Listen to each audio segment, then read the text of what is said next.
Hello everyone, we are gonna start off with the last type of tissue जो कि है nervous tissue या neural tissue.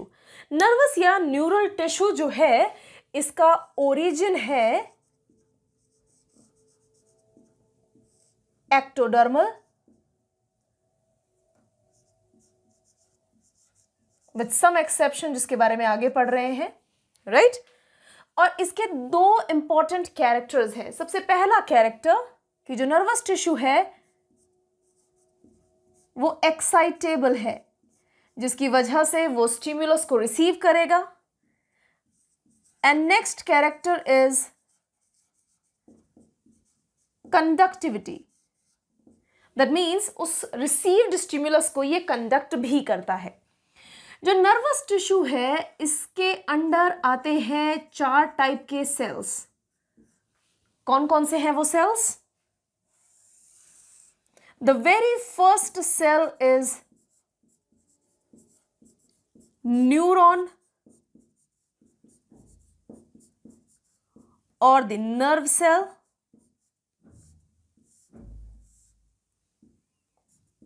Right, that's the first type of cell. Second one is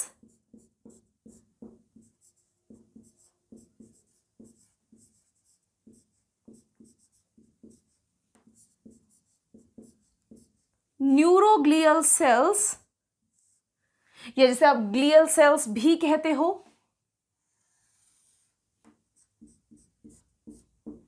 third type is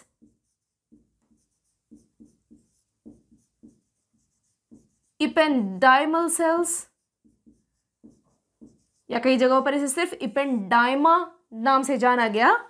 and the last type are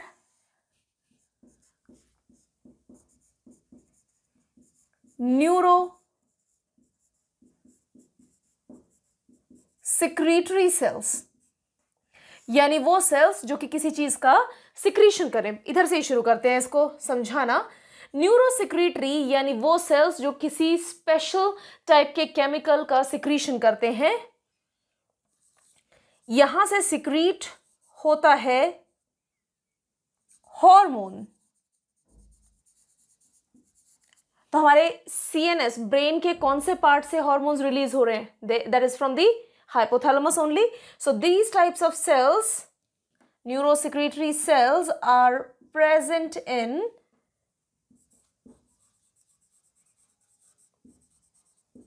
our hypothalamus only, right? Next है ependymal cells. ependymal cells वो है जो कि हमारे brain ventricles को line करते हैं। उसका ये कवरिंग है उसकी, राइट? बेसिकली एपिथेलियल सेल्स हैं ये। Line are ventricles.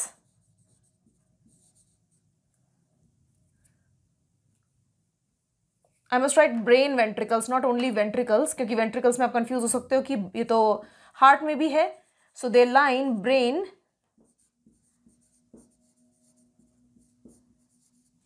वेंट्रिकल्स। ये कंडक्ट करते हैं सेरिब्रोस्पाइनल फ्लूइड को, और इसी वजह से ये वो सेल्स हैं जो कि बने होते हैं सीलिएटेड कोल्यूमिनार एपिथेलियम से। So the type of cell is ciliated columnar in nature, right? आ गई बारी न्यूरोग्लियल सेल्स की। न्यूरॉन्स को एक बड़ा टॉपिक है जिसे डिटेल में आगे पढ़ रहे हैं, तो यहां पर न्यूरोग्लियल सेल्स ही हम पढ़ेंगे। न्यूरोग्लियल सेल्स न्यूरॉन्स के 10 गुना होते हैं, राइट? इनसे 10 गुना काउंट है इनका। ये होते हैं 2 टाइप्स के। जो साइज में छोटे हैं उन्हें कहा गया microglial cells,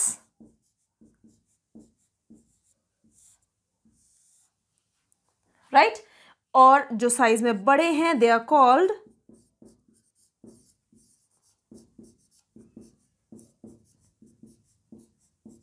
macroglial cells, right?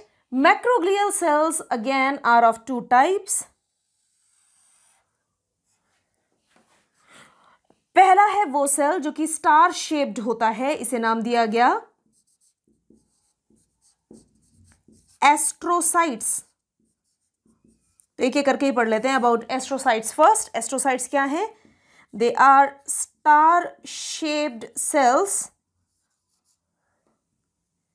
ये कवर करते हैं न्यूरॉन्स को। इनका फंक्शन क्या है? इनका पहला फंक्शन है ब्लड ब्रेन बैरियर बनाने का।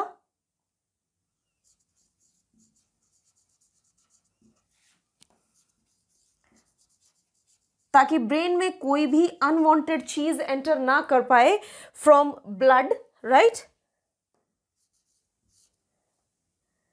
इसके अलावा ये जो सेल्स हैं इनके ऊपर एक कवर क्रिएट कर रहे हैं। तो कवरिंग के बारे में ऑलरेडी बता चुकी हूं।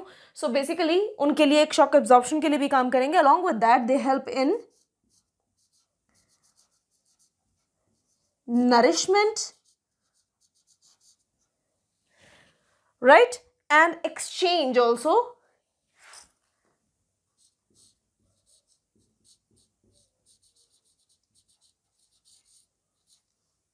तो ब्लड ब्रेन बैरियर क्रिएट करना, नरिशमेंट पहुंचाना, वहां से कोई भी एक्सचेंज, चाहे गैशियस एक्सचेंज हो चाहे वेस्ट एक्सचेंज हो, उस सारी चीज को कौन कराएगा? These astrocytes, right? Next cell is called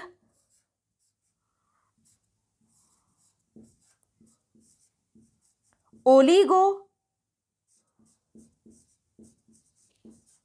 डेंड्रोसाइट्स। Basically dendrites का मतलब ही होता है कि जिसमें ब्रांचिंग हो। तो ये ब्रांच्ड सेल्स हैं।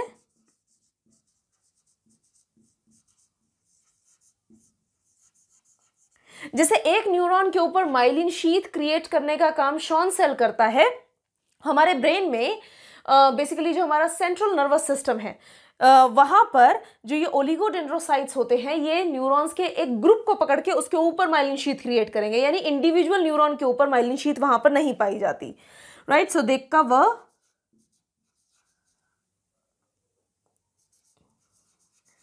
Neuron groups in CNS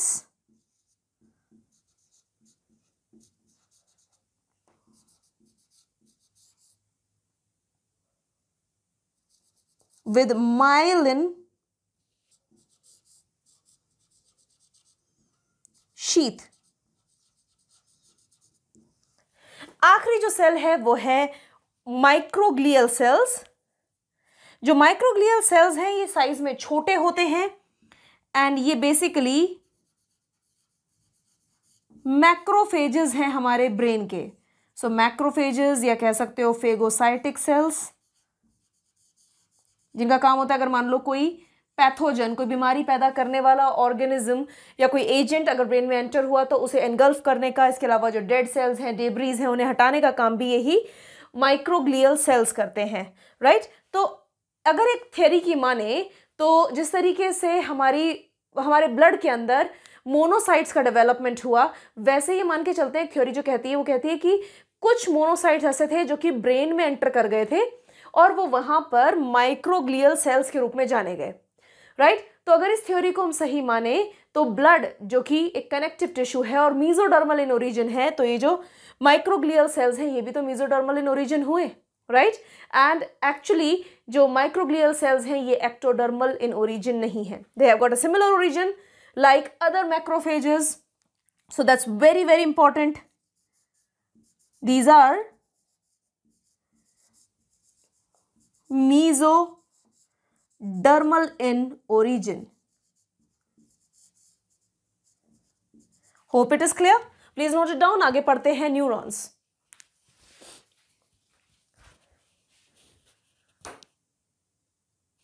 detail में पढ़ लेते हैं अबाउट न्यूरॉन या nerve cell.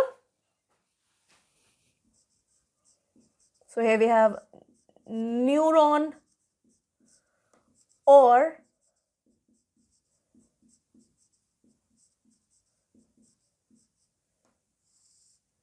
the nerve cell. यही एक सेल बचा था नर्वस टिश्यू का, राइट। जो न्यूरॉन या नर्व सेल है वो कुछ ऐसा दिखाई देता है कि मैं मल्टीपोलर न्यूरॉन क्रिएट कर रही हूं यहां पे, जिसकी बहुत सारे ब्रांचेस हैं, वो कुछ ऐसा दिखाई देगा।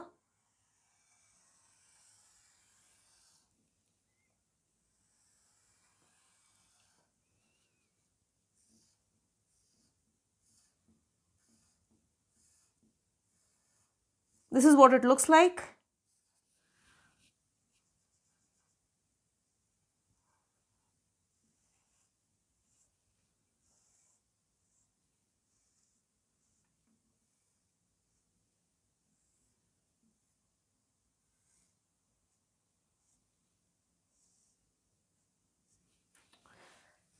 Right?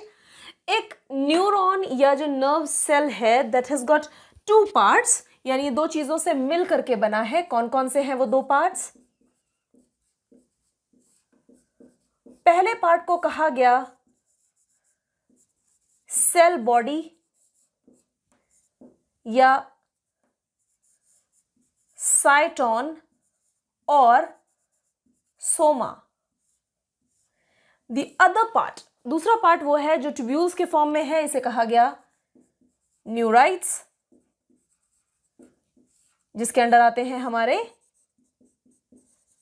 Axon and are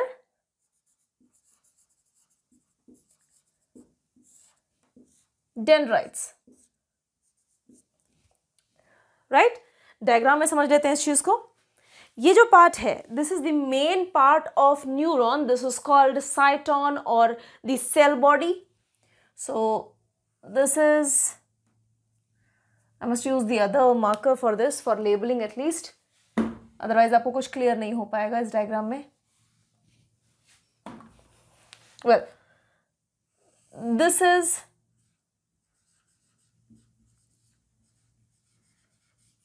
cell body. Cell body से जुड़ी हुई होती है, मतलब सेल बॉडी तक इम्पल्स को, जो नर्व मैसेज है उस इम्पल्स को पहुंचाने का काम करती हैं ब्रांच्ड न्यूराइट्स या ब्रांच ट्यूबुलर स्ट्रक्चर, जिसे नाम दिया गया डेंड्राइट्स, राइट। सेल बॉडी की स्पेशलिटी है यहां पर न्यूक्लियस के आसपास एक खाली जगह का मिलना, जिसे कहा गया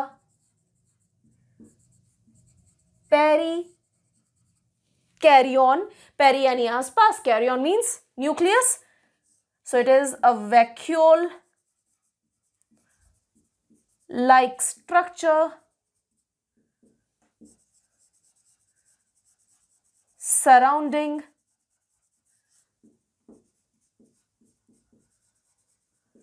न्यूक्लियस। हम साथ साथ डायग्राम में चीजों को पढ़ते हुए चलेंगे। इसके अलावा इस साइटोन में रफ एंडोप्लाज्मिक रेटिकुलम पाया जाता है, यानी राइबोसोम एंड एंडोप्लाज्मिक रेटिकुलम। सो इन्हें नाम दिया गया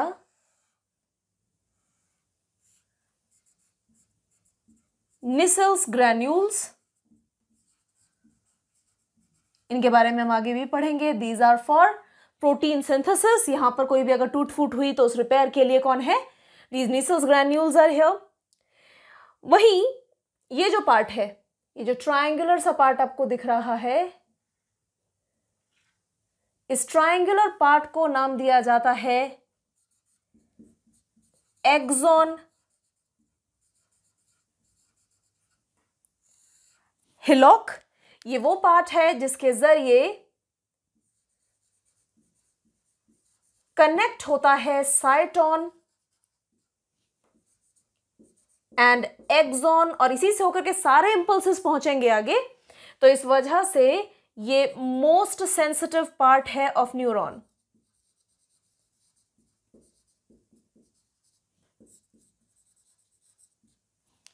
right. So that was about the axon hillock, एक फनल शेप्ड स्ट्रक्चर जो कि साइटोन और एक्सॉन को आपस में जोड़ रहा है. Right. Moving ahead, this part is called axon. और इस एक्सॉन के ऊपर एट टाइम्स अगर ये माइलिनेटेड न्यूरॉन है, आगे हम पढ़ेंगे about myelinated and non myelinated neuron. यहाँ पर जनरली हम माइलिनेटेड न्यूरॉन ही बना लेते हैं. अगर माइलिनेटेड न्यूरॉन है तो उसके ऊपर एक फैट की लेयर पाई जाएगी.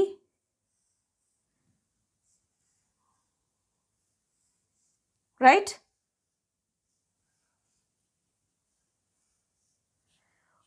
और इस लेयर को बनाने वाला जो सेल है वो सेल बाहर की ओर, पेरिफ्री की ओर प्रेजेंट होगा. तो ये रहा वो सेल.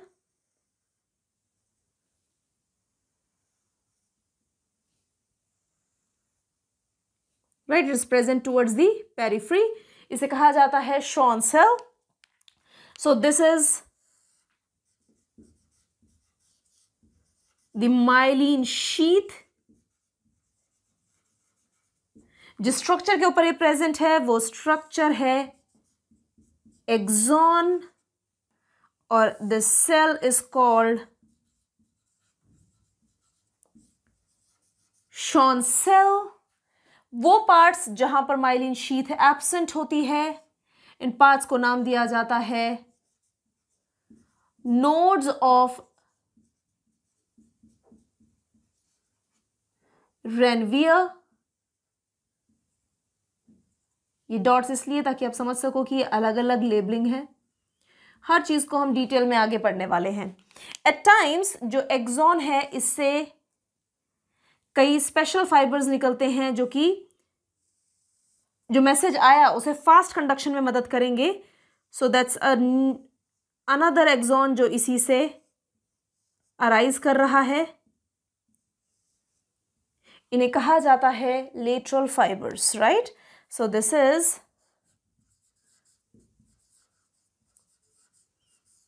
लेटरल नर्व फाइबर्स कह सकते हो, लेटरल नर्व सेल कह सकते हो. Right. So these are lateral fibres. Axon पूरा का पूरा अनब्रांच है, बट इसका जो टर्मिनल पार्ट है वहां पर प्रेजेंट होती है एक ब्रांचिंग जो कि फर्दर मैसेज को नेक्स्ट न्यूरॉन में ट्रांसफर कराएगी. और यहां पर ये जो ऐसे गोले या नॉब्स जो दिख रहे हैं इन्हें कहा गया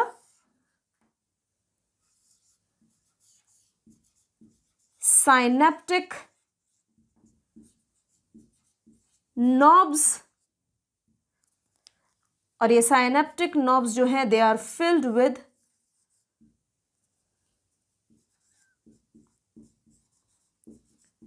neuro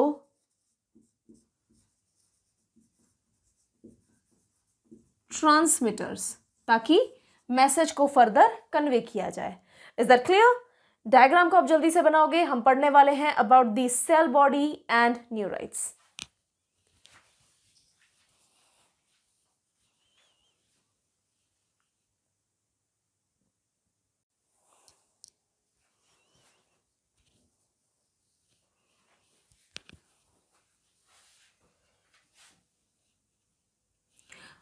So neuron has got two parts.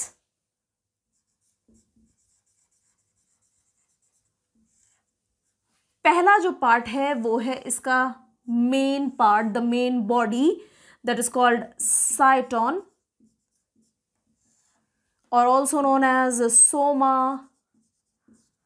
और द सेल बॉडी. यूजुअली हम अपने कंफर्ट के हिसाब से इसका शेप दिखाते हैं. दो इसका शेप वेरिएबल हो सकता है. इट कैन बी पॉलीगोनल और इवन ट्रायंगुलर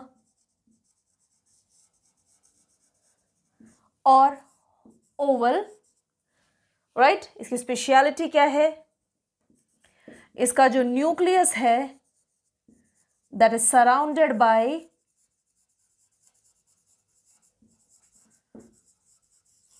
पेरिकैरियन.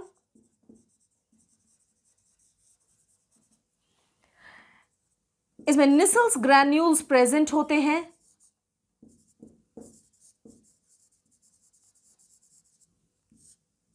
ये निसल्स ग्रैन्यूल्स क्या हैं? These are rough endoplasmic reticulum for protein synthesis.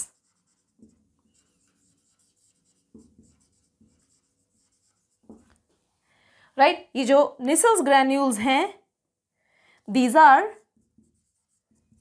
Absent only in axon, बाकी सारे पार्ट में, पूरे के पूरे न्यूरॉन में ये प्रेजेंट है। और यही रीजन है कि एक्सॉन में अगर कहीं पर भी कोई चोट लगी या किसी तरीके का कोई कहीं पर भी वेयर एंड टियर हो गया तो उसका repair is not possible. It is entirely dependent on cyton for its repair.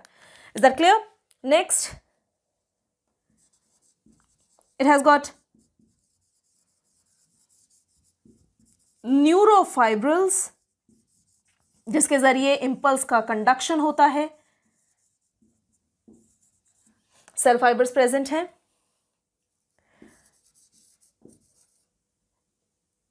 इसके साइटोप्लाज्म को नाम दिया गया न्यूरोप्लाज्म, और जो इसका सेल मेम्ब्रेन है that is called neurilemma. Is that clear? Now, moving on to the next part of it, that is called neurites. Basically, the tubular part here, that is called neurites, right? So, the second part of neuron is called neurites. That is the tubular part. And again, इसके भी हैं दो parts.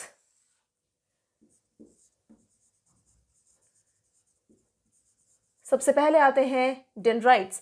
Dendrites जो हैं उनका constitution, उनके अंदर जो प्रेजेंट स्ट्रक्चर्स हैं, they are just like cyton. So its constituents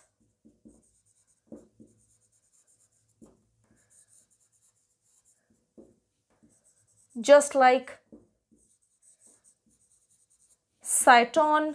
ये स्ट्रक्चर हाईली ब्रांच्ड है एंड ये कैरी करता है, it carries impulse to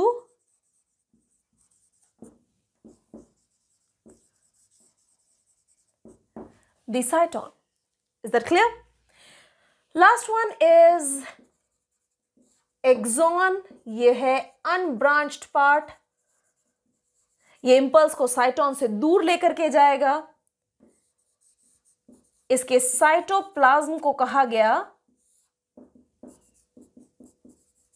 axoplasm, और इसका जो सेल मेम्ब्रेन है that is called axolemma. Dendrite और साइटोन में से न्यूरोप्लाज्म में न्यूरिलेमा कहा गया, वहीं पर एक्सॉन के पास अपना सेपरेट मेम्ब्रेन है। Is that clear? यहां पर निसल्स ग्रैन्यूल्स नहीं पाए जाते। Is that clear? अब इसके कॉन्स्टिट्यूएंट्स के बेसिस पर एक चीज तो और पता चली यहां पर कि इसमें काफी सारी जो सेल ऑर्गेनलीज हैं they are absent. Main cell organelle which is absent here is the centriole, और सेंट्रियोल की एब्सेंस में सेल डिवीजन पॉसिबल नहीं है, और इसी वजह से न्यूरॉन्स कांट डिवाइड, और ना ही आप इन्हें लैब में क्रिएट कर सकते हो क्योंकि इनके पास सेंट्रियोल एब्सेंट है। Is that clear? यहां तक प्लीज नोट करेंगे। आगे हम पढ़ने वाले हैं about the types of neurons. ये तो न्यूरॉन का जनरल स्ट्रक्चर है। न्यूरॉन्स काफी अलग अलग टाइप के होते हैं on the basis of their function, on the basis of their origin, on the basis of the myelin sheath itself, right? Please note it down.